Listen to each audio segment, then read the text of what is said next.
হরে কৃষ্ণ বন্ধুরা, আজকের পর্বের আলোচনার বিষয় গোপাল পুজোর নিয়ম।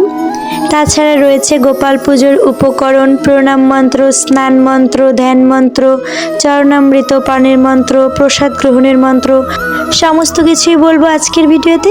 মূল পর্বে যাবার আগে সকলের কাছে অনুরোধ, যদি ভিডিওটি ভালো লাগে অবশ্যই একটি লাইক করে চ্যানেলটি সাবস্ক্রাইব করে দেবেন। আর যারা অলরেডি সাবস্ক্রাইব করেছেন তাদের জানাই অসংখ্য অসংখ্য ধন্যবাদ, এবং কমেন্ট বক্সে অবশ্যই লিখুন জয় গোপাল। চলে যাচ্ছি মূল পর্বে। গোপাল পুজোর কিছু নিয়ম আছে। নিয়ম অনুযায়ী পুজো না করলে হিতে বিপরীত হয়। গোপালের প্রিয় রং হলুদ, তাই গোপালের জন্য হলুদ রঙের পোশাক ও ফুল নিতে হবে।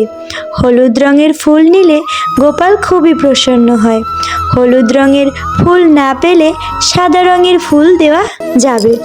গোপালের পুজোর জন্য সবচেয়ে গুরুত্বপূর্ণ হলো তুলসী পাতা, কারণ তুলসী পাতা ছাড়া গোপাল কোনো কিছু গ্রহণ করে না। তবে খেয়াল রাখতে হবে তুলসী পাতা যেন ছেঁড়া বা পচা না হয়। গোপাল পূজার উপকরণগুলি হলো ধূপ, দীপ যদি ঘিয়ের প্রদীপ হয় তাহলে খুবই ভালো হয়।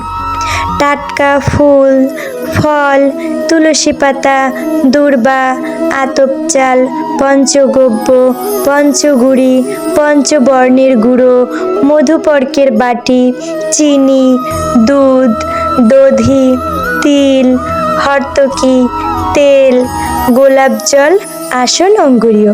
পুজোর জন্য সবচেয়ে প্রথমে স্নান করে আচমন করে নিতে হবে। স্নান সেরে শুদ্ধ বস্ত্র পরে আচমন করে নিয়ে তারপর পুজো করতে হবে, কারণ শুদ্ধ না হলে পুজোর জন্য ভক্তি জন্মায় না। তাই হাতে একটু জল নিয়ে প্রথমে ওম কেশবায় নমঃ বলে মুখে স্পর্শ করে হাত ধুয়ে নিন। এবার একটু জল নিয়ে ওম নারায়ণ নমঃ বলে মুখে স্পর্শ করে হাত ধুয়ে নিন।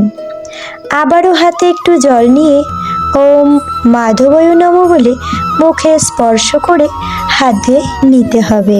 এবার হাত জোর করে বলুন ওম তদ্বিষ্ণু পরমং পদম সদা পশ্যন্তি সূরয় দিবিব চক্ষুরততম ওম অপবিত্রঃ পবিত্র বা সর্বাবস্থম গতোপি বা यत् स्मरेत् पुण्डरीकाक्षं स वाज्यभ्यन्तरशुचिः নমঃশুচি নমঃশুচি নমঃশুচি।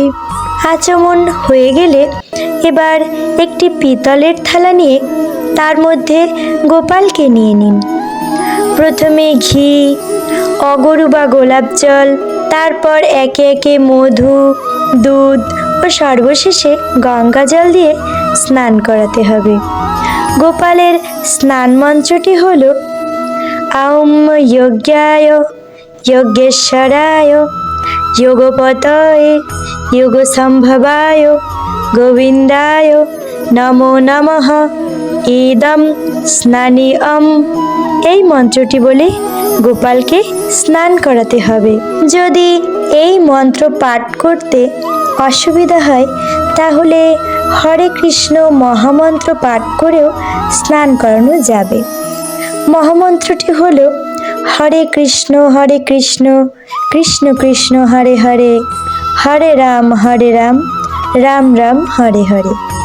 গোপালকে স্নান করানোর পর সেই চরণামৃত ফেলে না দিয়ে সকলে মিলে পুজোর শেষে পান করতে হবে।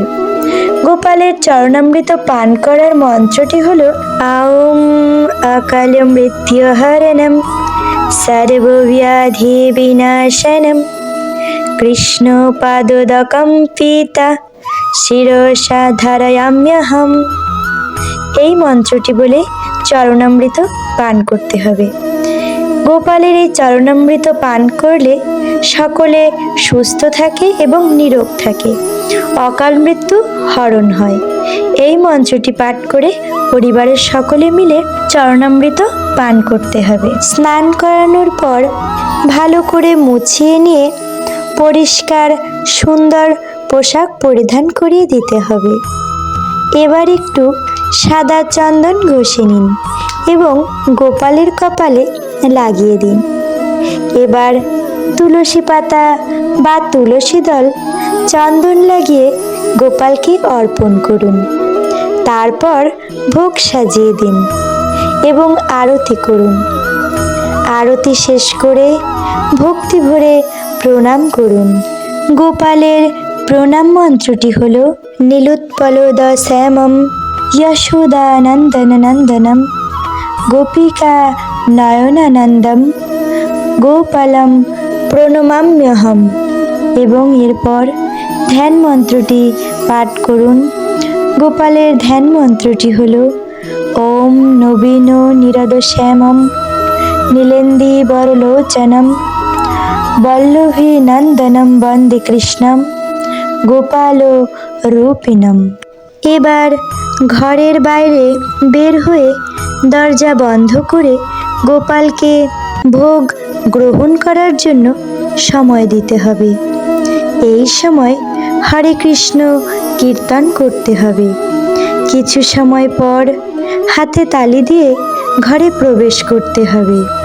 এবার প্রসাদ দর্শন করে নিন। তারপর গোপালের মুখ ধুয়ে মুছিয়ে দিন। তারপর পরিবারের সকলে মিলে প্রসাদ গ্রহণ করুন। প্রসাদ গ্রহণ মন্ত্রটি হল মহাপ্রসাদে গোবিন্দে নামো ব্রহ্মণি বৈষ্ণবে স্বল্প পুণ্যবতম রাজন বিশ্বাসনৈব জায়তে শরীর অবিদ্যা জাল জড়েন্দ্রিয় তাহে কাল জীবে ফেলে বিষয় সাগরে তার মধ্যে জিহ্বা অতি লোভময় সুদূরমতি তাকে জেতা কঠিন সংসারে কৃষ্ণ বড় দয়াময় করিবারে জিহ্বা জয় সপ্রসাদ অন্ন দিল ভাই সেই অন্নামৃত পাও রাধা কৃষ্ণের গুণ গাও প্রেমে ডাকো শ্রী চৈতন্য নিতাই। এই মন্ত্রটি বলে সকলে প্রসাদ গ্রহণ করুন এবং এই নিয়ম অনুযায়ী গোপালের পূজা করলে পরিবারের সকলে বিপদমুক্ত থাকবে। গোপালের চরণে শত শত কোটি প্রণাম নিবেদন করে আমি আমার ভিডিও এখানেই শেষ করছি। সকলেই ভালো থাকবেন এবং কৃষ্ণ প্রেমে বিভোর হয়ে থাকবেন। হরে কৃষ্ণ।